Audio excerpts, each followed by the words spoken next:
All right, everybody, welcome back to the Skeptic Fence show. This is our guest segment. It's his second appearance on the show, Professor Lawrence Krauss. Lawrence, how you doing tonight?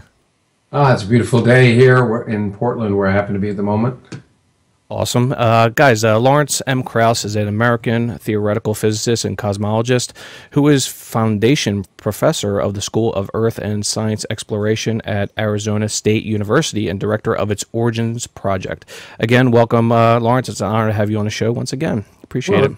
It's good to be back. By the way, it's the School of Earth and Space Exploration, but it's close. There we go. We got to fix it. Project is the main thing that I run, then, so that's... We got to fix Wikipedia for you, I think. Okay, no worries. I understand. Now, what I want to discuss tonight is, and what we want to discuss with you is basically do a follow-up on the movie The Unbelievers. I'm going to play a trailer here for people that may not be aware of the movie. And also, we would like to hit on some questions that pertain to science, reason, and education. So, if you're okay, I say let's get on with this documentary, and we'll get on with the questions. Here we go. Good. Let's do it. Richard, what's more important in some sense, if you had a choice, which is to explain science or destroy religion?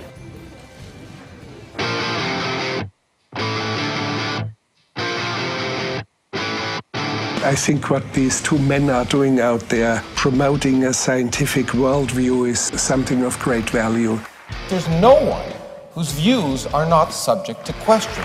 Science is wonderful. Science is beautiful. Religion is not wonderful. It's not beautiful. It gets in the way. But some of the stuff you do really upsets some people. Would you prefer that it was just... No, I think these are wonderful things. People shouldn't be threatened by science. And I think we follow people who have courage to think about things that we haven't thought about before. I think it's very important to advance the pro-science view in the modern world. It can only be a good thing. Ladies and gentlemen, the dynamic duo of science. Most evolutionary biologists, they don't believe in this crude fundamentalist version of random selection that you propose. What a disgusting idea. I'm not saying this is the way it is, you better believe it or else. And that's the point about beliefs. They don't change the facts. Facts, if you're rational, should change your beliefs. But if you confront a belief they have and show them immediately that they can see for themselves it's crazy, then they remember it. That's what I get from these guys. The permission to question everything.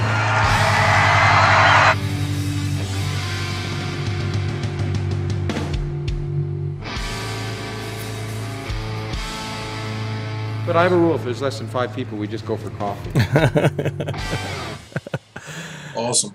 That is a really good trailer there. But Lawrence, I really did enjoy the movie. I did message you and email you how much I did enjoy it when I first watched it. I watched it 4 or 5 times and recently last night. I do like the approach of promoting critical thinking, reason, pro-science, education, understanding of science, of course, and also letting people know, which I think is an important part here, that religion is not off the table of discourse, especially when it comes to criticizing it. Yeah. So, which basically leads up to my first question of the night is, what goals did you and Richard have, or what goals I should say, did you, Richard and you have, or what you want to achieve or have achieved by making The Unbelievers? Well, first I should say I enjoyed seeing the trailer. It's been a while since I've seen the movie. And every time I see the trailer, I want to see the movie again. I love it. Well, let's make it clear that we didn't make the movie per se. In fact, Gus and Luke Alwerda were the directors of the movie, and I served as an executive producer of it and helped them raise some money. But they wanted to make a rock and roll tour film about science. They'd come to a number of events that I'd organized actually in Phoenix, and then another event I was in Los Angeles. And I guess they saw a lot of people and they likened it to rock concerts. They thought it'd be a neat to explore what it was sort of really like to go. To follow us as we did a tour and in various places talked about science and reason. So I guess the goal of the movie is to not only be entertaining but to introduce us and some of the things we're talking about in science to a much wider audience than would normally go to see us, I guess. An audience that doesn't deal with these questions on a regular basis. Yeah. So I think that's really the most important thing, and provoke discussion. And it's done that. It's really been very successful at not only just provoking discussion from people who've seen it, but in the locations and on internationally when it's been shown. And also, what's really pleased me the most, I think, is the large volume of mail I get from people who have seen the Unbelievers, and what it does is it tells them that they're not alone, for being skeptical. A lot of people around the world, not just in third world countries, but here in the United States, in small towns in rural America, feel like there's something wrong with them for not buying into the myths and superstitions, and are often made to feel guilty for that. And I'm very, very pleased when people write and say, you know, I feel better, I feel energized, and I don't feel alone. And I think that's, for me, probably the greatest pleasure about having made that movie. Yeah. I think you did touch on the success of it, and that leads up to my second question is, what kind of success have you seen so far with the movie? I mean, like, I looked at Netflix, and it seems like it's pretty popular on Netflix with 228,000 ratings and 3.9. Well, I haven't seen that. I haven't looked at it lately. I knew it was getting a lot. It's good reviews I see so far. I'm like, so what kind of success have you experienced so far? Well, I mean, it's taken a long time to come out. It was the first movie we've been involved in sort of producing for general distribution, and it was pretty frustrating. A lot of people were frustrated because it took almost a year from the time the trailer appeared to the time it got distribution. And but once it did, it's gotten the audience review has been fantastic, and it was very popular. On iTunes, it was #1 or the top 10 of all movies for several weeks in many different countries. And it's been, I don't know how many, 8 or 10 countries on iTunes. And then on Netflix, again, for many weeks, the #1 or 2 or 3 documentary. So I think it's getting a lot of attention around the world, and I get emails from people around the world. It also has played in, not just in movie theaters, selected movie theaters in various places around the world, but remarkably on television in places like Brazil and Catholic countries. It surprised me that it's appeared on television in a wide set of countries in Europe, nice, and Scandinavia and South America, and I think even Mexico too. And so it's great. I think that's wonderful. Yeah. No, that's incredible. I want to go on the other side of the spectrum here for a little bit. Now, sorry, cat is meowing, by the way. So. Oh no, it's okay. As I say, the Schrodinger background there. We thought it was Paul's cat, but it's okay. Yeah, Paul has cats. I was yelling at him. Sorry, Paul. It's okay. No, it's all good. Like, not mine this time. I want to go on the other side of the spectrum here. Now, I read one of the top comments on Netflix, quote here, the documentary does not advance skeptical arguments other than just show Richard and Lawrence repeating pro-science, anti-superstition one-liners to people. Now, I disagree for the most part. I don't think it was I see that kind of stuff a lot, and that's what I want to say. I was like, what have you seen criticism when it came to criticism with, say, the religious or the skeptic community, if any? Good. Well, I think it's amazing to me that people either say, "Oh, there's no science, there's not enough, the lectures aren't long enough," and it's a 76-minute movie, and the concentration time for most people is about 7 or 8 minutes. That's the maximum they can concentrate. True. And the first segment where we're talking in the Sydney Opera House, we're talking just about science and evolution and cosmology is almost that long. And so it surprises me when people say, "Oh, there's no discussions of science in the movie," or "they're not long enough." We could have filmed just a simple lecture, but that's not what this movie was for. At the same time, the movie wasn't designed to be a tool to simply present a case. It was designed to follow Richard and me as we went around in different contexts, in lectures and dialogues and radio programs and television programs, to see what the issue was all about and what the response was. And some people also say, "Oh, you don't have enough people from the other side," but the documentary filmmakers filmed about 120 hours with us around the world. Wow. And reduced that to be 76 minutes. And the point is they had the footage they had, and they used the footage they had. The main thing is that I think a fraction, but not all of the footage is already available on YouTube. So if you're avid followers of Richard and me, you'll see some new things that you wouldn't see on YouTube, but you'll see a lot of stuff segments of things that you'll see in greater detail on YouTube. But the point was to introduce a lot of people who haven't followed Richard and me, haven't ever seen those things before, and maybe encourage them to go online and follow and watch those things, or maybe see something else. It's amazing. You know, one of the big, most pleasant surprises for me also was that one of the first screenings of the movie was for a large audience, about 2,500 people, and the directors took a survey and looked at the responses, and people were asked to indicate their level of religiosity, etc., etc. And what amazed me is that the people who were most religious actually were the most likely, over 95% of them, said that they would encourage a friend to see a movie. Wow. Wow, that's really good. That is really good. You know, but it's not meant to be a comprehensive lecture on science. It's not meant to be a comprehensive demolition of various views of myth and superstition. It's not meant to be a balanced presentation, if you want to call it balanced, with showing as many religious zealots as Richard and me. It's meant to show the kind of arguments we present and the kind of situations we find ourselves in. And I think my own feeling is that the filmmakers, even though there's no narration, there's a narrative flow. I was really pleased when I saw the first cut, and obviously I made some suggestions as a producer on things we might do. But it has a narrative flow that I think is quite interesting, and it is a road show. And if you don't like that, then I guess you won't like the movie. And no, exactly, you're right. No, you very well said. I'm going to move on with two more questions here, and I'll get these other hosts in here because I know they have a bunch of questions for you. So hopefully a couple each, and then we'll go from there. I got a sort of a scientific question here. I know the LHC in Geneva. There was a post in the last couple of days, and it's been on the media outlets where it's coming back online after a 2-year upgrade. Yeah. What type of research do they plan on doing, if you do know this, and when does it come back online? I heard there's going to be maybe some research into dark matter, and no, I don't mean you, John, dark matter 2525. So what are we going to expect with the Large Hadron Collider here?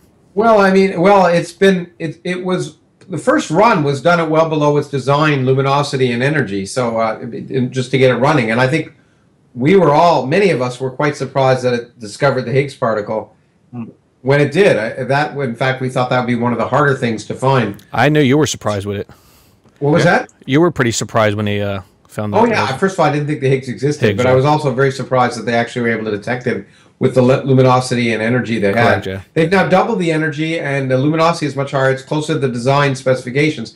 And that means they'll not only be able to explore the detailed physics of the Higgs particle, but they'll be able to look for something that many of us thought would be easier to see the first time, something called supersymmetry, which suggests that there's a whole new symmetry of nature and many new elementary particles to be discovered. That may explain not only the dark matter in the universe, but it may explain why the four forces of nature have the values they have, and ultimately lead us to an understanding of maybe a theory of quantum gravity. So we've been waiting for more than a generation, 25, 30 years, for some insights, some empirical insights that would tell us which of our many theoretical ideas are in the right direction. And discovering the Higgs was great, but it doesn't tell us anything about why the Higgs is there, and ultimately why the forces of nature are the way they are. That's where we want to learn, and we need some new experimental inputs to be able to sift through all of the. We've been like people in one of those tanks with sensory deprivation tanks for 25 years. You begin to hallucinate, and we've all been hallucinating. We get paid to hallucinate. People like me to write ideas down, and very few of them may correspond to reality. And in order to find out, we need to actually do the experiments. And now we're on the threshold of the Large Hadron Collider starting up again, and maybe seeing a whole new set of particles that make up the universe, including potentially one of the particles that may make up most of the mass in the universe. Or it may tell us that all our ideas are wrong, and we have to go in a new direction, which for me is at least as exciting. That's great, man. That's great that we understand that science doesn't have all the answers, and it's we look at the No, I'm not even going to go there. So don't even go there because I got to get these guys on. Right now, we'd like to have a little fun on the show, Lawrence. And I can't all the answers. We have a lot of the questions. Yeah, exactly. So I came up with this new segment, and we tried it out with David Silverman last show, and he liked it. So this new segment, we'd like to entertain people and have a little fun here. And I'll get on with TJ here after this. I like it. All right, I like it. There we go. There it is. The Lawrence Krauss we like. Here we go. Okay, this segment is called One Hitters. It's called One Hitters. This is where I ask you questions and you answer with one word. And I understand some answers might require more than one word. So let's get on with it. I got 6 here. Here we go. You ready? All right, here we go. Your favorite religion? None. Not atheism? Atheism isn't a religion? Really? It's not a belief system. That's one of the biggest mistakes that people make about atheism. I know it's jokes. What the hell am I doing here? I thought I was pretty much going to church. Right. There you go. Okay, next. If it gives you that buzz, then go, stay with it. Exactly. Next question is: do you believe in Bigfoot? You want one answer? Yeah. Well, I'll give you my one answer: no, and then I'll tell you. Don't ever ask me if I believe in anything, because belief is not a word I like to use. Well, I bet likely or unlikely. And Bigfoot is extremely unlikely to exist. Well, I bet so unlikely, in fact, that we can say with great confidence that he or she doesn't exist. Well, but there are television shows dedicated to finding him. Exactly, but Paul, shows that dedicated to many things that you and I would find ridiculous. Well, I beg to differ with your answer there. I do believe in Bigfoot, and his name is TJ. Wow. His name is TJ Octopus Prime. So I do believe in Bigfoot. I do have size 15 feet. Yeah, context of the question should be. I guess in fact, there probably is someone, for all I know, who has changed their last name to Bigfoot. And so, in fact, in that sense, there probably is a Bigfoot. Context of the question. And there is the monster truck. So I do believe in the monster truck that they call Bigfoot. There you go. There you go. Context. But again, it's not believe. It's whether they actually exist that matter. That was the best one-word answer ever. Yeah, it's amazing how long a single word can be. I know, Roy, right? Okay, I understand this may be more than one word here. This question is your favorite book of all time, maybe one that may have changed your life in some sort of way. My favorite book of all time actually is a fiction book, Catch-22. Oh, Catch-22, Hitchens, right? Awesome. Okay, not Hitchens, not Hitch-22. Oh, not Hitch-22. Catch. Yeah, sorry. Yeah. See how stupid I sound right now? It was in my opinion, one of the best books ever written. It affected me a lot. It affected my writing style a lot, among other things. I read it when I was very young. I read it many times, actually. Now I got to read It gave me a sense of the absurdity of life that I hope has continued to stay with me ever since. Okay, next question here is favorite alcoholic beverage.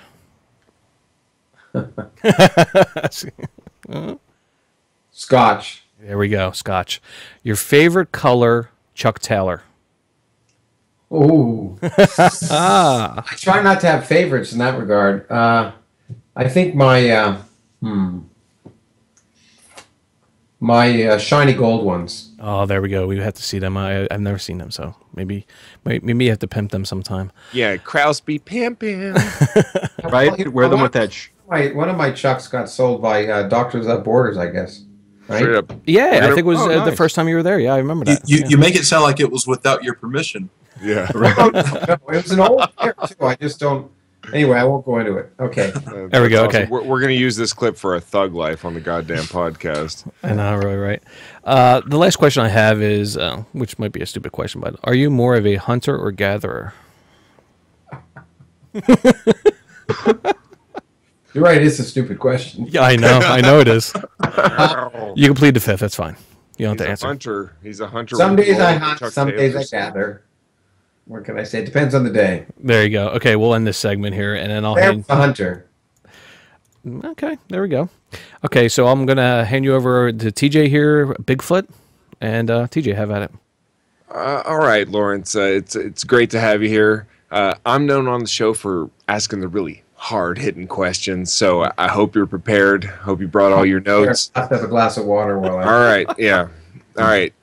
Now, there is a rumor on the internet that you are helping to direct a new science-based porno called The Large Hadron Collision, and that Richard Dawkins, whose actual porn name is Dick Docking, is going to be there, and he's going to be, getting it on. Is there any other good gay porn that that you can suggest? Because I'm sure Joe would be interested. Oh, here we go. I knew that was going to happen. Okay, well, first of all, well, of course,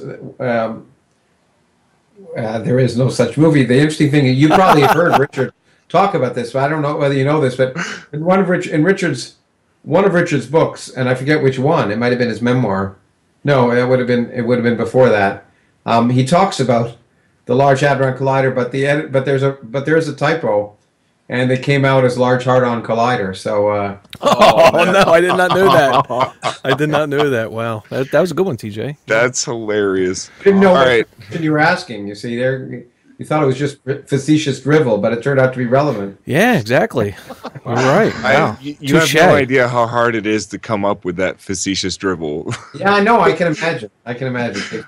So a much more serious question. How much did you guys offer Nicolas Cage and Kevin Sorbo to be the stars of the Unbelievers before they turned you down? Wow. I'm happy to say that obviously none of the movie stars got paid, but almost everyone we asked agreed. Although there were some notable people. I happen to have a lot of friends in Hollywood and other places, and there were some people who I really admire who just wouldn't be in the movie. Kevin Sorbo, actually, interesting. We did an event. What we did Larry King. Me and the two directors did a Larry King program. Oh yeah.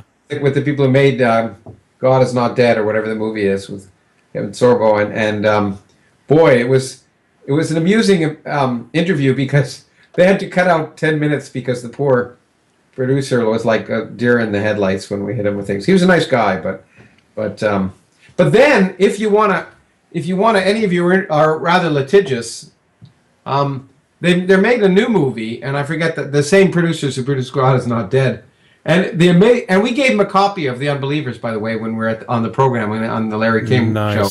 We gave them a copy, and if you look at the cover and the poster of their new movie, it is almost identical to The Unbelievers, except it has two people walking towards this cross instead of away from it. Oh, I did not know that. I thought, wow, well, I guess imitation is the sincerest form of flattery, I suppose. Exactly. Yeah, exactly. Yeah. I'm amazed. Maybe it was an accident, but it's kind of. All right. Well, I've got a question that I wanted you to just it kind of a quick answer. Did you know? Well, No, I mean, no. I guess the point is like 50 words or less. Okay. Have you seen that Eric Hovind and one of his guests on his show compared you to Hitler? Oh yeah, I heard about that. Yeah, okay. So your quick response to that, and on a scale of 1 to 10, how evil do you consider yourself? Oh damn. I hope I'm pretty evil. by many people's standards, anyway. There's a one hitter for you there, TJ. Oh man, that very nice. All right, now this is my last question, but it's kind of a big one. Mm-hmm. So this is where I hope you can be long-winded. This is where I give you the room for you to fly, Lawrence. Oh okay. All right. That's too much pressure. What do you think about Ted Cruz as chair of the Senate Commerce, Science, and Transportation Committee recently elected or put in charge to be in charge on space, science, and competitiveness, where he will oversee NASA and scientific programs? Good one. Well, I think it's just as bad as Marco Rubio being in charge of who's a climate denier being in charge of the environment and atmosphere. I mean, it's just it's the lunatics guarding the asylum, I suppose. But it's so sad that in this modern world where these issues are so non-controversial, and where I saw what's his name, Scott Walker, and I think I tweeted about it because it was, or actually I've just written about it. We'll see a piece in the New Yorker coming out. He was being interested. Scott Walker is the governor of Wisconsin, who's another potential presidential candidate from that ridiculous party, and he was in London, and he was talking about trade, and then they asked him the question at the end, sort of, what do you think of evolution? And he said, I'm gonna have to punt on that question, and the guy was interviewing him, who was a right-wing think tank, I think, said, we just don't understand that. If you ask any British politician that question, they go, of course, there's no issue. And so it is so unfortunate that in this country, which is still the leading technological power in the world, that we have a government made up of people who are so either out of touch with reality or so interested, full of self-interest, that they lie about what they believe in order to con people into voting for them. It's tragic and if not criminal. To go along with that point, I would say that Ted Cruz is one of the most disingenuous politicians that I've ever witnessed. And he comes off as a slimy fuck. I did, by the way. In fact, if you look at Twitter, you'll see one of my most amazing selfies that anyone ever asked. I get asked to do a lot of selfies with people, but I don't know if you look like you're nodding. You probably saw it. Rick Perry came up and asked for a selfie with me when I seen that. Yep. Thought I was at the World Economic Forum, and it was one of the most surreal moments I think I've ever had when with that selfie. But so I'm looking forward to the Rick Perry show. I love when all these people run for president because it's so hysterical. It is. It's entertaining, ain't it? Oh yeah, it gives us a lot of material. And so I'm hoping the Republicans, field an incredible set of candidates that basically destroy the credibility of the party before they eventually choose the one I know they're going to choose. Wait, let's revamp. I just donated $50 to Sarah Palin's Patreon. Well, thank you very much for your time, Lawrence. I really do appreciate it. I'm going to pass you on to Drew here. I'm sure he's got some really interesting questions. Thanks again. Sure. Yeah, and I'm hustling because I gotta narrow it down here because I've got your Universe from Nothing book, which I found absolutely fascinating, especially because it was intelligently designed to look just like my beer. Oh, it does. We actually that was malice aforethought. We thought, just joking. Yeah. I never have much control over the covers of any of my books. Actually, it sort of frustrates me. But anyway. Well, somebody knew what they were doing, Lawrence. I'm glad they did. Usually, it's like monkeys on a typewriter. When the publishers get it right, it's usually an accident. Right. I wanted to ask you first off that I watch. I'm sure you're familiar with that movie Inherit the Wind, which was about the Scopes monkey trial. Sure. Yeah, in 1925. Spencer Tracy, wasn't it? That sounds right. Spencer sounds right. Yeah. Anyway, so I played it. Yeah. Okay. Yeah. Well, it seems like because I'm from Texas, but it seems like at least here that we haven't made a whole lot of progress in science over the last 90 years. Well, so I'm curious why you think that is. Let's just say the politicians, I think, are way behind the public. I really do. I've spent time in Texas, and I'm always impressed when I'm there that it doesn't. The people seem so much from close up. It's so much better than it looks from afar. Mm-hmm. In fact, actually, I just for what it's worth, I just drove through the whole state of Texas this week on my way from the East Coast to the West Coast, driving my mother, in fact. So I went all the way from Little Rock, Arkansas, down through Dallas, up through Amarillo, and up and all the way into New Mexico. So I got to see Texas once again. Anyway, I'm sorry I took your time, but that's what I'm doing. I'm taking up time so I don't have to answer questions. Go on. All right, yeah. This one's kind of long worded. I tried to condense this as much as I could, but when we look at ideas like evolution in the current age, those of us that understand how it works, and we kind of start to see it as very basic. It's really easy to understand once we get it. But knowing what you know about the universe and the history of science, I'm wondering if you expect the future answers, specifically in your field of physics, one day do you think that they will be easily understood, or do you think they're always going to be a headache for us to kind of wrap our minds around? Well, I try not to make predictions about the future. It's hard to know. I think many things which seem difficult. One of the wonderful things about science is that many things that seem difficult, that are difficult when you discover them, are much easier after the fact. So science, that's why the forefront of science then becomes something 50 years down the road you can teach in high school. Mm-hmm. We make progress, and then once we distill ideas and understand them, in retrospect, they often seem obvious. There are certain scientific ideas that have already permeated the popular culture, whether or not people realize it. For example, the fact that the universe had a beginning is something that's just generally accepted. Now, a lot of people, unfortunately, think the beginning was 6,000 years ago. But but the fact that the Big Bang has permeated the public consciousness is undeniable, I think. But, I think we'll continue to discover at the forefront things that will always confront our common sense and logic and force us to reassess our place in the cosmos, which is what is so great about science. So at the forefront, I think we'll always be uncomfortable, and I think that's one of the purposes of science is to help make us uncomfortable, because it teaches us that our myopic view of the universe is not all there is. So I hope that at the forefront it's still confusing and strange, and it continues to be that way. If you don't mind, I'd like to. So the forefront will move forward, and that's important. I would like to add here, and if you keep this really short, Lawrence, I apologize, Drew. Is this one question I want to bring up, and you hit it, about the Big Bang. Is now there's articles out there recently on there's no Big Bang ?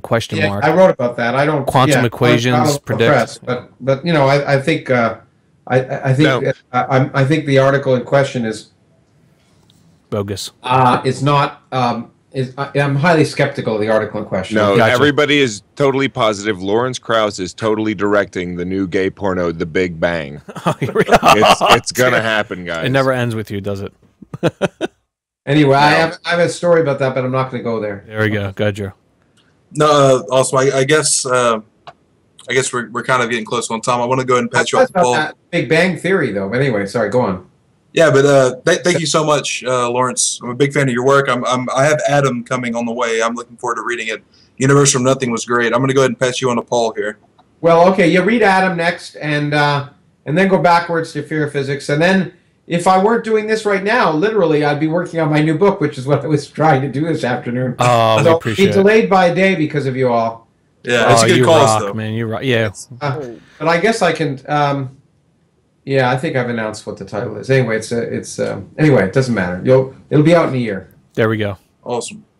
Good, Paul. And it takes up. It takes up where Universe from Nothing left off, and instead of looking at the macro universe, it looks at the micro universe and tries to answer other fundamental questions that have been around for a long time. And I'm very excited about it. Oh yeah, damn! I'd love to have it. Yeah, great. absolutely. And before Paul goes on here, Lawrence, Paul has a couple questions, and then I had a bunch of viewer submissions, but I only have like 2 here. So after Paul goes, if you don't mind sticking around just for a couple more minutes, and I'll hit these 2 questions up because people like really love you and big supporters of you. So go ahead, Paul. Go ahead. Hi, Lawrence. I'm Paul. Nice to have you here again on the show. Appreciate you taking time for your book for us. The good thing that there's more than 5 people in the audience, because I don't think we could go for coffee here. But what I wanted to ask you, what recent discoveries have fascinated you? Because you always said you always love to be fascinated. So I know that they recently discovered a supermassive black hole. So what recent discoveries have fascinated you? Discoveries that amaze me. My colleagues at ASU just discovered the oldest mandible from the oldest human that we've discovered from the genus Homo. Yeah, joke about that, by the way, over there. 2.8 million years old. So we now know that our genus goes back much further than we'd had any evidence of before, almost all the way back to Australopithecus. That's one thing. The supermassive black holes, which we're discovering in galaxies all over the place, are amazing. I do a program here. In fact, I go on the local PBS TV program here in Phoenix once a month, talking about the exciting science that month. I mean, the fact that again, to go back to biology and not just my own field, the fact that there appears to be maybe another different hominid species that existed contemporaneously with humans. There's looking at a new discovery. There's one in China, in a cave in China, that doesn't look like it is any of the Denisovans or Neanderthals or Homo sapiens or even those little hobbits that were discovered on that island. And so every day science is surprising us, and obviously my own field in cosmology, there are surprises and disappointments. I mean, a surprise for me, unfortunately, is a disappointment that the gravitational waves that were claimed to be from the Big Bang may not be. But by the way, they've been too many people say that the discovery is really of dust in our galaxy, but there's still a likelihood that what they saw was gravitational waves from the Big Bang. We just can't say so with certainty. And that's what's really important about science. As Carl Sagan once said, extraordinary claims require extraordinary evidence. And so we're not satisfied just because something looks like it might be the case of jumping around and saying, look, we've discovered the waves from the beginning of time. We need to be convinced. We need to be skeptical. And I think it's important, given the title of the show, that we have to be skeptical of ourselves and our own discoveries. And one of the great things about science, it seems to me, is that exciting discoveries can be shown to be wrong. And I think that's not a negative, that's a positive. And I think that's a long answer to your question. A long answer, but it ties in perfectly with the other question I wanted to ask you, which is what, because you said in Unbelievers, and I know you said before that you hope that one day people have a firmly held belief that is proved to be wrong. So what has been proven to be wrong? What did you previously think recently, I would say, that has been proven to be wrong? Because I know you talked about the Higgs, but what else? Yeah, I certainly didn't believe the Higgs existed, or I didn't want to use the word believe. I thought it was unlikely that the Higgs existed. Right, sorry. And I was dead wrong in that regard. I also didn't think. I often underestimate experimentalists because I never would have thought we'd be able to be as close as we are to be able to measure gravitational waves from the Big Bang, or gravitational waves at all. The LIGO detector I've recently been talking about, it's an amazing gravitational wave detector. And it's designed to be able to tell the difference between two tunnels that are each 4 kilometers long. When a gravitational wave comes by, it changes the length of one relative to another. But in order to work, it has to measure the length of each tunnel to an accuracy of better than 1/100th the size of a proton. Wow. Who would think you could do that kind of stuff? I'm amazed. And they can do it. So, and I was betting, by the way, that the gravitational wave discovery was real, and I still haven't given up my $1 yet to my friend Brent Schmidt, who won a Nobel Prize for in cosmology, who was arguing against it. So we'll wait and see. Well, but I mean, you know, what I should say is that most scientific ideas are wrong. Okay, and so most of the things I write down are speculations about the universe that may or may not be true, and we find out, and most of them aren't, because if anyone could write it down, anyone could do physics. So most of the time you come up with a really good idea, and nature isn't smart enough to adopt it. Well, we'll leave it to the professionals like you, Lawrence. Yeah. Yeah. All right. Well, thank you very much. That's awesome. I'm going to go ahead and pass you back to Joe's because we have the viewer questions. We want to make sure to get those done. Thanks. And thank you very much for answering my questions, Lawrence. I appreciate it. No problem. Thank you. Okay, Lawrence, I got 2 or 3 here, and if you keep them short, we'll get you out of here.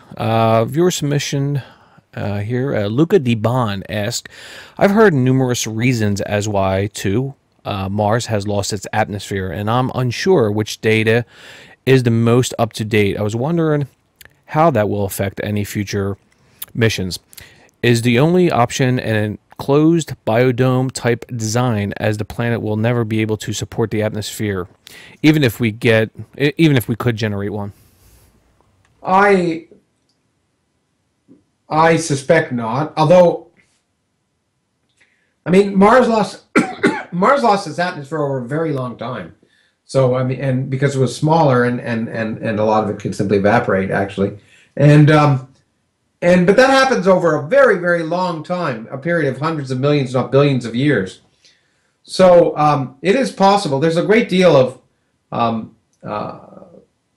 material that's stored near the surface, carbon dioxide and water, that could be you could terraform Mars, I think, in a way that would create an atmosphere that might be reasonable. It's not beyond the realm of plausibility. Do I think it's likely? No. And by the way, until you do that, and even if you do create an atmosphere, I'm not sure if it's thick enough to protect people from ultraviolet, from the radiation that our atmosphere protects us from. So one of the things that people don't realize when they get thrilled about the idea of going to Mars and living on Mars and not coming back, is that you'd have to live underground. But there was that one-way trip that we could have gone on. Yeah, Mars One. I proposed a one-way trip to Mars 6 or 7 years ago in an article in Scientific American, in New York Times. So it's the only sensible way to go to Mars is one way. There's no doubt about that. A round trip is ridiculous. But the time there, you're going to be spending most of it underground, or you die from radiation sickness. So it's not as exotic as, or at least as hypnotic as some people imagine. But I suspect you could, if you worked hard, terraform Mars. Although biodomes would certainly be a reasonable possibility. But all of that is speculation right now, and it's in the far future. We're not going to be going to Mars. I'm afraid humans aren't going to be going to Mars for a long time. And by a long time, I mean not in the next few decades, at the very least, and maybe not in the next 50 years. It's very expensive. I personally am thrilled with the idea of sending robots to Mars. I think they do a much better job than humans. But eventually, we'll go to Mars, and we'll maybe create a colony on there. I think it's likely, and but it's going to be a long time, and it's not going to be easy, and people are going to die in the process. Yeah, it's not going to be in our lifetime. I don't think so. You heard it here. You heard it here. I'm going to quote mine him. Total Recall is real. Total Recall is real. My next question, and that was to Luca Debon. Thank you, Luca, for the question. Second question here, two more quick ones. Robert Cox, and that's spelled C-O-X for you guys out there, and TJ, because that's not how I heard it, but whatever. His question is, are there any theories which explain why protons behave like both waves and particles? Also, his second question here, follow-up, what are the implications of the fact that we can now visualize this behavior? Well, it's not just protons, it's all particles and all waves. Quantum mechanics tells us that particles have wave-like properties and waves have particle-like properties. It's a fundamental aspect of quantum mechanics, and we've known about it for now almost 100 years. And it's crazy and weird, but it's just the way the universe works. And what's really nice, though, is that we are being able to, with, again, new kinds of technology, being able to sort of try and make the weird quantum mechanical properties, which are normally observable only on the atomic scale, manifest on macroscopic scales with quantum computers and quantum teleportation. And so we're trying to utilize quantum weirdness in our technology in a new way that may help us with communication and other things. So we are able to see quantum mechanics and observe the quantum mechanical properties of matter in a way that we knew they were true because we've been able to test them, but we are able to observe them in ways that are just absolutely remarkable in atomic physics experiments. And we're creating the technologies of the future that way. Cool. I look forward to the results from the LHC, so you guys can do the Oh man, I'm so hooked on the LHC, especially like before it went down for the upgrade. But last question for the night here, Lawrence, and here it is. Chris Marlowe asked, and actually I was on a show last night. He's like, make sure you ask Lawrence my question. I'm like, okay, I will. He states here, or his question is, Stephen Hawking suggested in a 1965 paper that the universe could have been born from a black hole singularity. Considering our growing understanding of black holes and the expanded universe, is this still a theory physicists consider today? Well, I don't think Stephen really suggested that. But it is what he did suggest is that, well, what is true is if you extrapolate back our observed universe back using classical general relativity, you will get to a singularity, a point where all of the observed mass and in our universe resides in an infinitesimal point particle, or point of space, not particle, but point of space. Now, so what Stephen showed is that general relativity requires an initial singularity for our universe, but no one thinks that that general relativity can be extrapolated all the way back to t=0, because quantum mechanics is going to become important at a certain point, and we don't have a quantum theory of gravity, so we really don't know what happens at the very beginning, and so therefore it's one of the biggest questions that we worry about is how can we get a theory that will allow us to understand our universe back to t=0. What's really amazing, nevertheless, is that we've been able to, if these gravitational waves that have recently been claimed to be observed really are true, then we'll have observed a signal from the universe when it was a millionth of a billionth of a billionth of a billionth of a second old, which is pretty close to t=0, and that's amazing. Awesome. Wow. Geez, my brain just exploded. I gotta think Yeah, about that right. one and watch it later. That being said, Professor Lawrence Krauss, thank you very much. We do appreciate you. Everybody in the chat, let's give Lawrence here a thumbs up, Vaughn Live TV a thumbs up. Lawrence, again, it was an honor and pleasure, sir, to have you once again on the Absolutely. Skeptic Fence show, and I will pray in hopes we can get you on for the trifecta in the future, maybe to interview on your new book that you're compiling right now. So thank you very much. We'll see about that. Sure. You just keep. Miracles can happen. Miracles can happen. The suspension of the natural order may happen here. We don't know. But everybody, please go support Lawrence and the Unbelievers, out now. More info at unbelieversmovie.com. We will include that link in our description box when this interview comes out. Lawrence, thank you very much, sir. It was a pleasure.